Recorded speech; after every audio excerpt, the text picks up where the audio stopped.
Hello everyone, आप सबका वांगशान bubble में फिर से एक बार बहुत बहुत बहुत स्वागत है। चलिए असासिन्स ब्रदर के नेक्स्ट पार्ट को शुरू करते हैं। अब तक हमने देखा था सीएन अपने बचपन की कुछ यादों को याद कर रहा था। अब देखते हैं आगे। सालों पहले एक क्राउडेड क्लब में बहुत तेज़ म्यूज़िक बज रहा था। दो लड़कियां डांस कर रही थी, ऑफ कोर्स अपने मिनिमम कपड़ों में, पोल पर, और लोग उन्हें बहुत बुरी तरह से चेयर कर रहे थे। साथ में उन लड़कियों को कैश भी रिसीव हो रहा था क्योंकि वो इरोटिक सिग्नल्स जो पास कर रही थी। तभी मेंबर्स ओनली सेक्शन से एक ओल्ड मैन बाहर आया तो उस लड़की ने उसकी तरफ देखकर इशारा किया। उस आदमी ने भी कुछ पैसे निकाल कर उस लड़की के कपड़ों में ठूस दिए। वो मुस्कुराई और अगले ही पल उसने एक ब्लेड निकाला और सीधा उस आदमी के फोरहेड पे काट दिया। वहाँ से खून निकला और वो बहुत ज़ोर से हंसने लगी। उसके पीछे के लोग चिल्लाने लगे। कुछ कार्ड्स भी आगे आए। डीजे बंद हो गया, पर उस लड़के ने अपने कपड़ों में से पैसे निकाले और हवा में उछाल दिए। सेन की तो जैसे जान ही निकलने वाली थी क्योंकि ये प्लान में था ही नहीं। वो तुरंत आगे दौड़ा मैडम को बचाने के लिए और एक बड़ी सी आवाज़ के साथ लाइट्स ऑफ हो गई। वहाँ पर एक ही हल्ला मच गया। सेन ऑलरेडी उस तक पहुँच गया था। उसने कहा, मैडम हमें पिछले रास्ते निकलना पड़ेगा, इस तरफ से। वो दोनों भागने लगे पर उसे बहुत मज़ा आ रहा था। वो चिल्लाई, कितना मज़ा आया ना सेन, ये उस ओल्ड मैन के प्लान से कितना बेटर था। सेन ने मैडम की तारीफ़ करते हुए कहा, आपका तो जवाब नहीं मैडम, हमें यहाँ से लेफ्ट आले में जाना है। वो अभी भी भाग रहे थे। वैसे मैडम खुद का भी ख्याल रख सकती थी, अपने मिशंस भी पूरी कर सकती थी, लेकिन इस बार सेन को मैडम की हेल्प के लिए भेजा गया था तो वो उन्हें पकड़कर बस एस्केप रूट पर भाग रहा था। मैडम कह रही थी, कोई मुझे हुक्म दे, ये मुझे मंजूर नहीं। मैं किसी के कमांड्स नहीं मानना चाहती, मैं अपने प्लान्स बनाना चाहती हूँ। क्या वो नहीं जानते कि वो मुझे फोर्स नहीं कर सकते? ऐसा लग रहा था प्लान की धज्जियाँ उड़ाकर मैडम बहुत ही ज़्यादा खुश है। वो चिल्ला रही थी, कितना मज़ा आ रहा है, ऐसा लग रहा है कि बहुत पागलपंती कर रहे हैं। वो ज़ोर से चिल्लाने लगी। सेन ने कुछ भी नहीं कहा। फाइनली वो हाफ रून हाउस तक पहुंच गए। रात के 2 बजे। यहाँ पर कोई देखने नहीं आने वाला था और ये उस लेन के काफ़ी आखिरी छोर पर था।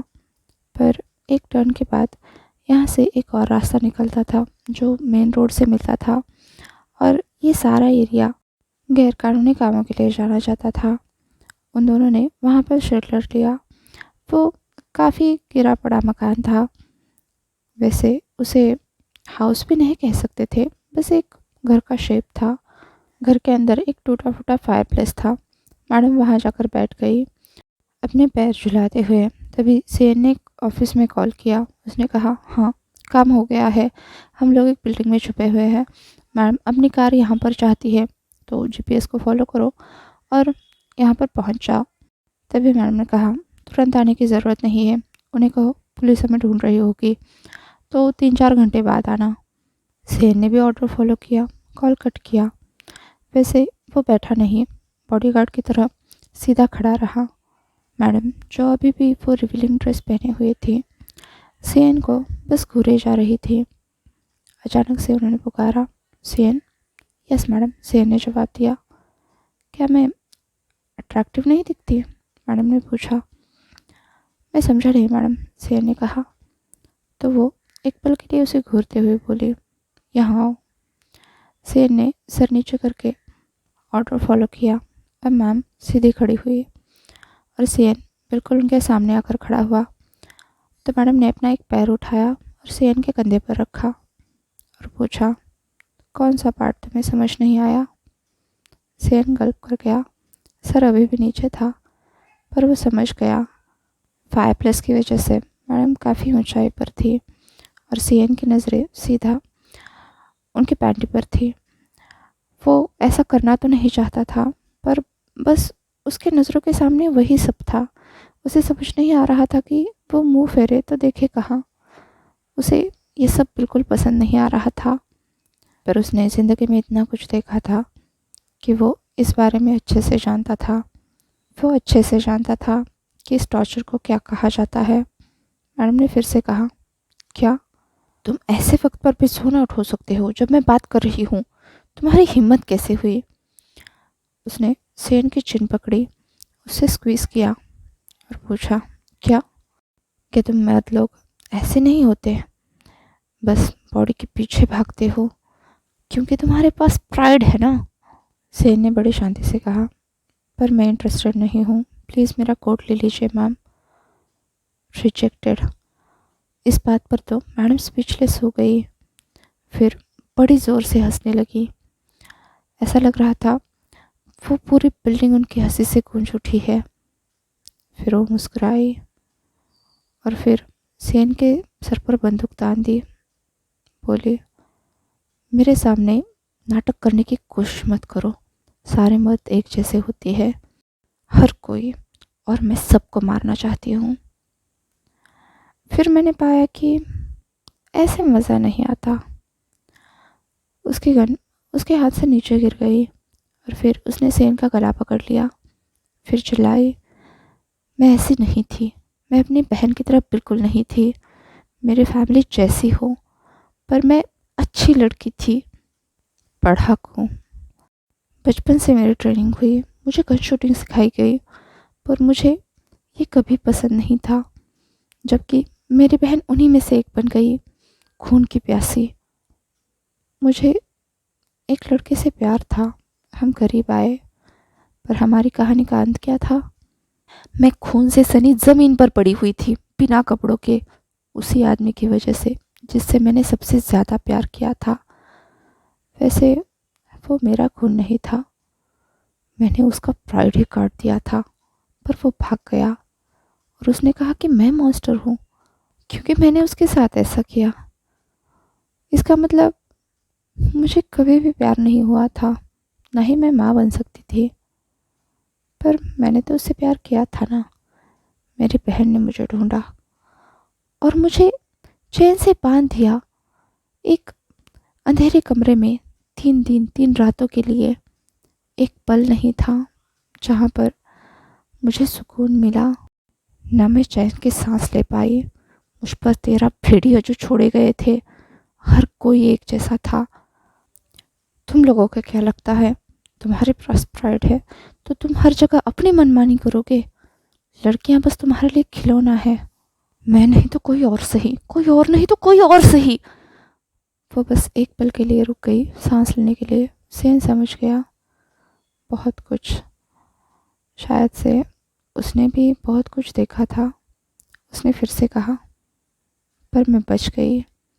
मैंने खुद को वहाँ से छुड़ाया, उस सबको मार डाला और अपनी बहन को दरवाजे पर पाया, तालियां बजाते हुए। उस वक्त उसने कहा कि तब जाके मैं उसकी बहन कहलाने के काबिल हुई हूँ। उस दिन मैं नहीं जीती थी, कंपनी जीती थी। उसने मुझे भी अपने जैसा बना लिया था। खुद को बचाने के लिए मुझे कंपनी के जाल में हमेशा के लिए फंसना पड़ा। मैं बदल गई, मैं भी पावर की भूखी हो गई और अब मेरे पास भी बस यही एक रास्ता है। उसने दांत पीसते हुए कहा, पावर के लिए बहुत कुछ करना पड़ता है, पर मुझे समझ नहीं आता किसी की कमज़ोरी का फ़ायदा उठाकर क्या मिलता है। मेरी कमज़ोरी का फ़ायदा क्यों उठाया गया? मेरे साथ ये सब कुछ क्यों हुआ? मुझे ऐसा बनाने के लिए कितने लोगों की बलि चढ़ी। फिर भी मैं खुश नहीं थी, नहीं बोर थी। अचानक से उसकी आवाज़ बदल गई और उसने सेन की तरफ घूर कर देखते हुए कहा, आज की रात तुम मेरे हो, खुश करो मुझे। अब उसने सेन के पैंट का बेल्ट निकाला, उसके गले में फंसा दिया। सेन बस सुन सकता था, गहरी सांसें ले रहा था, पर प्रोटेस्ट नहीं कर पा रहा था। फिर भी उसने कहा, आप वही सब क्यों कर रही हो जिससे आपको तकलीफ़ होती है? पर उसने सेन के गले पर वो बेल्ट और टाइट करते हुए कहा, क्यों नहीं, मेरी तकलीफ़ें कोई मायने नहीं रखते। अगर मुझे तकलीफ़ हुई है, इसका मतलब सबको ये तकलीफ़ झेलनी पड़ेगी। जिससे मैं गुजरी हूँ, हर किसी को गुजरना पड़ेगा। देखे तो तुम किस चीज़ के बने हो। उसने वो बेल्ट इतनी ज़ोर से कसी थी कि सेन ठीक से सांस भी नहीं ले पा रहा था। उसे पता था कि आज का टास्क उसके लिए क्या है। अब चाहे उसके माथे पर बंदूक थी ही नहीं, पर काम तो उसे अभी भी करना था। उसके लिए ये कोई फन गेम नहीं था, ना ही वो खुद को किसी के लिए बचा रहा था। बस वो दर्द साझा कर रहा था। जिसने कभी उसकी जान बचाई थी, उसका दर्द लेने की कोशिश कर रहा था। तभी उस लड़की ने कहा, कोई बात नहीं, अगर मैं मां नहीं बन सकती तो क्या हुआ, तुम सब मेरे बच्चे ही तो हो। प्लेजर की गेम इतनी भी आसान नहीं होती, हर किसी को उसे एक्सेप्ट करना पड़ता है। शायद सेन की बॉडी ने उस टाइम उसे एक्सेप्ट किया और मैडम इस बात से पूरी तरह से ऑब्सेस्ड हो गई। जो भी उन्हें उस रात मिला, जब कार उन्हें लेने आई, सेन के पैर बहुत बुरी तरह से काँप रहे थे। मैडम लिप्स लिक करते हुए सेन का कोट पहनकर खड़ी हुई और बोली, तुम बहुत बेस्ट हो सेन, चलो कभी बाद में साथ में समय बिताते हैं। कम ऑन, अब ऐसे भी एक्ट मत करो कि मैंने तुम्हारा फ़ायदा उठाया है। ये काफ़ी अच्छा था। मदर खुश हुई। तो आगे से जब भी मदर गुस्सा हो तो कभी कभार मदर का दिल बहलाने के लिए आ जाया करो, ठीक है स्वीटी। अब सेन भी अपने कपड़े उठाकर उन्हें पहनता हुआ उनके पीछे पीछे आकर कार में बैठ गया। वो पहला इंसान था जिसे मदर की स्टोरी पता चली थी, जो अब हमेशा हमेशा के लिए बस उन दोनों के बीच में ही रहने वाली थी। करीब 5 साल पहले बहुत तेज़ बारिश हो रही थी और सेन दरवाज़ा खोलकर अंदर आया। जैसे कि उसने एक्सपेक्ट किया था, वो लॉक नहीं था। बादल के गरजने की आवाज़ हुई और सेन ने आते ही पूछा, मदर आपने मुझे बुलाया। तो मदर पर्दे के पीछे से सामने आई, जिन्होंने बस अंदर के कपड़े पहने हुए थे। उन्होंने कहा, सेन मुझे तुमसे कुछ चाहिए, अभी या फिर कभी नहीं। सेन ने बस नोट किया तो वो उसके सामने आई और फिर अपने स्वलन चिक को सेन के चिक पर घिसते हुए बोली, सेन मैं चाहती हूँ तुम मेरी बहन का सर लेकर आओ। सेन ने पूछा, ये आपका ऑर्डर है? पर ऐसा लग रहा था उस वक्त मदर के अंदर कोई बहुत बड़ा तूफान था। सेन के उल्टे जवाब से वो खुश नहीं हुई। उसके मुंह पर सीधा तमाचा जड़ते हुए बोली, अभी भी यहाँ खड़े क्या कर रहे हो? सेन चला गया और वो उस ग्लास विंडो के पास खड़ी रह गई, हाथ में वाइन का ग्लास पकड़े हुए। बरसात कम होने का नाम नहीं ले रही थी, पर आज मैडम सब कुछ ख़त्म करना चाहती थी। जो भी वो इतने समय से सह रही थी, ह्यूमिलेशन, टॉर्चर, सब कुछ, नो मैटर वो चाहे जो करे। पर उसकी सिस्टर हमेशा सारा क्रेडिट ले जाती थी और उसे बस इतना सुनने को मिलता, ज़रा देखो अपनी बहन को, कुछ सीखो उससे। पर इस सब के बाद उसके बहन की वो अनोइंग स्माइल, वो तो चले पे नमक छिड़कने का काम करती थी। पर वो बड़ी थी, हमेशा चेयरमैन के सामने अपनी नाक घिसा करती थी। उसी की वजह से तो ये यहाँ पर थी। उस दिन चेयरमैन कितना खुश हुए थे। वो दोनों बहनें इस मर्डरस एटमॉस्फेयर में एक साथ बड़ी हुई। बड़ी वाली फैमिली बिजनेस से ऑब्सेस्ड थी और दूसरी उसके बिल्कुल विपरीत। पर जब उसने अपने चुने हुए रास्ते पर धोखा मिला तो उसे भी अपने फैमिली के रास्ते पर चलना ही पड़ा। इसीलिए तो वो ज़्यादा स्ट्रॉन्गर थी, ज़्यादा क्रूएल।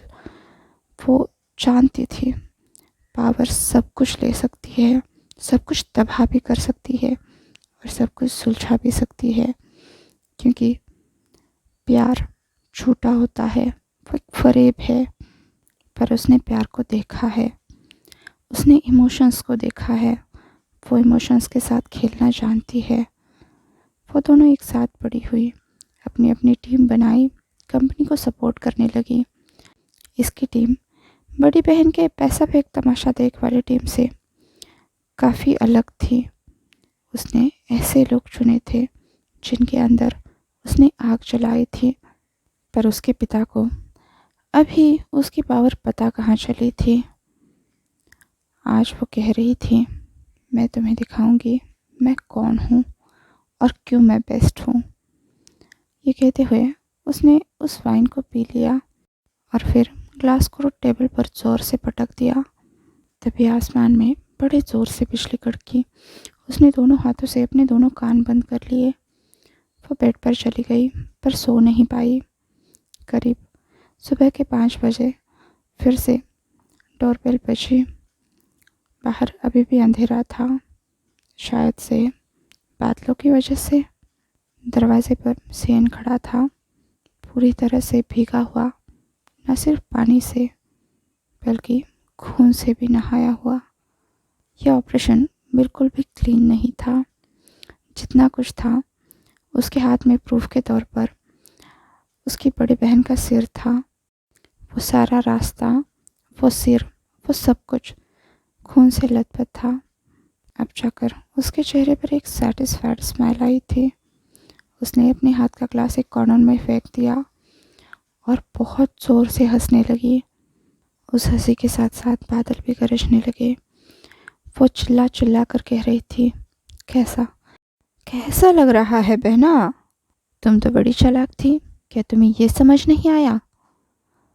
तुम तो बहुत बड़े इरादे रखती थी ना, पर देखो आज तुम्हें क्या मिला। तुम खून की प्यासी थी ना, अब खुद का ही खून चख लो। इस कंपनी पर हक जताना चाहती थी, पर देखो तुम्हारी जगह कहाँ पर है। क्या तुमने मेरा हथियार देखा? ये रहा मेरा बेटा, मेरा खूबसूरत और आज्ञाकारी बेटा। उसने उस सर को एक लात मारी जो रोल होकर वापस से उसके पास आया। उसने फिर से लात मारी तो वो फिर से दूर चला गया। मैडम फिर पागलों की तरह चिल्लाने लगी, तुम अपने बाल क्यों बढ़ा रही थी? क्या तुम मेरी कॉपी कर रही थी? पर तुम अभी भी बदसूरत हो, तुम बस एक ट्रैश हो। उसने तुरंत कैंची उठाई और अपने बाल काटने लगी। मैं तुम्हारी तरह नहीं हूँ, मैं अलग हूँ, मैं बेस्ट हूँ और मैं अगली प्रेसिडेंट बनने वाली हूँ। वो पागलों की तरह चिल्ला रही थी, गुस्से में कांप रही थी। फिर उसने सेन की तरफ देखा जो अभी भी उसी जगह पर खड़ा हुआ था। उसके चेहरे पर एक एक्सप्रेशन तक नहीं बदला था। अब मैडम उसके पास गई और प्यार से मुस्कुराते हुए बोली, सेन, मदर बहुत खुश है। उसने सेन को किस किया और कहा, मैं जानती हूँ, बस तुम ये कर सकते थे। मेरी बहन तक पहुँचने के लिए कितनी सीढ़ियाँ चढ़ी? 33। सर्वेंट और बॉडीगार्ड को मिलाकर सेन ने कुछ सोचने के बाद बताया, बहुत अच्छे, चलो वहाँ सफाई करवानी पड़ेगी, किसी और को भेजती हूँ, तुम बस इस सर का ख्याल रखो। उस लेडी ने कहा, यस मदर। सेन ने जवाब दिया। वो सर उठाया और वहाँ से जाने लगा। तभी मदर ने उसे फिर से आवाज़ लगाई, रुको। सेन वहीं पर रुक गया, पीछे मुड़कर देखा। मदर ने कहा, इसे चेयरमैन के पास भेज दो, उनके ब्रेकफास्ट टेबल पर। वो 6 बजे जॉगिंग करके वापस आएंगे, तभी उन्हें मिल जाना चाहिए। मैं 7 बजे जा रही हूँ और तुम भी मेरे साथ आ रहे हो। यस मदर, कहते हुए सेन वहाँ से चला गया। अब मदर फिर से हंसने लगी, साथ में बुदबुदाने लगी, ओ नो, मुझे तो तैयार होना है 7 बजे से पहले। अपने बाल भी ठीक से काटने पड़ेंगे, फिर शैम्पू करना पड़ेगा। ओह, मैंने अपनी नई लिपस्टिक कहाँ पर रखी? आज उसका बर्थडे था और वो अपने बर्थडे पर सबसे बेस्ट दिखना चाहती थी। वो मुस्कुराते हुए खुद को आईने के सामने तैयार करते हुए बोली, हम दोनों तो ट्विंस थे ना। Happy birthday my beloved sister. ठीक 7 बजे वो अपने फादर की जगह पर पहुंच गई। चेयरमैन अपनी स्टडी में थे। जैसे ही उसने अंदर कदम रखा, चेयरमैन जिसका चेहरा उतरा हुआ था, उसके चेहरे पर एक स्मक आ गई। सेन अंदर नहीं आया था, दरवाजे पर ही रुका था। चेयरमैन ने कहा, वेल, अंदर आ जाओ, मुझे तुम्हारा गिफ्ट मिला। क्या सरप्राइज़ था, पर तुमने सच में बहुत अच्छा काम किया बेटी। प्रेसिडेंट ने एक नज़र सेन की तरफ देखा। इधर मैडम भी मुस्कुराते हुए बोली, ऑफ कोर्स। चेयरमैन खड़े हुए, बोले, देखा जाए तो बेटी बाप से पहले मरे, ये अच्छा नहीं लगता, लेकिन विरासत इसी तरह से तो काम करती है। तुमने अपनी पोजीशन छीन ली। छीन ली? उसने चेयरमैन को आगे बोलने से रोक दिया। वो पोजीशन उसकी नहीं थी और ये मैंने अच्छी तरह से प्रूव कर दिया है। ये मेरी है। चेयरमैन का मुंह तो खुला का खुला रह गया। उन्होंने तुरंत खुद को संभाला, हंसने लगे, फिर बोले, कहना पड़ेगा इस वक्त जो तुम्हारी आंखें हैं मुझे बड़ी कातिलाना लग रही है। पर मैडम ने प्रेसिडेंट की बात काटते हुए कहा, तो मुझे मेरा इनाम कब मिल रहा है? प्रेसिडेंट ने कहा, ज़रा रुको, पहले हम इसे अच्छे से अलविदा तो कहें, फ्यूनरल के बाद देखेंगे। फ्यूनरल माय फुट, उसने ज़ोर से कहा। मैं कुछ और दिन इंतज़ार करने के लिए तैयार हूँ। ये कहकर वो वहाँ से जाने लगी। तभी उस ओल्ड मैन ने कहा, कहाँ जा रही हो? तो उसने बस रुक कर हल्का सा पीछे झुक कर कहा, हॉस्पिटल। आपको याद दिला दूँ, मेरी माँ अभी भी ज़िंदा है। इसके साथ ही वो अपने पैर पटकते हुए वहाँ से चली गई और सेन भी तुरंत पीछे हो लिया। आज के लिए बस इतना ही। आपसे जल्द मिलती हूँ। तब तक के लिए अपना ख्याल रखिए। वीडियो पसंद आया हो तो लाइक, शेयर और कमेंट कर दीजिए। और हाँ, अभी तक चैनल पे सब्सक्राइब नहीं किया है तो सब्सक्राइब कर दीजिए। वीडियो को लाइक और शेयर कर दीजिए ताकि ये वीडियो ज़्यादा से ज़्यादा लोगों तक पहुँचे। एंड फाइनली, वांगशान बबल में खुश रहिए। Thank you.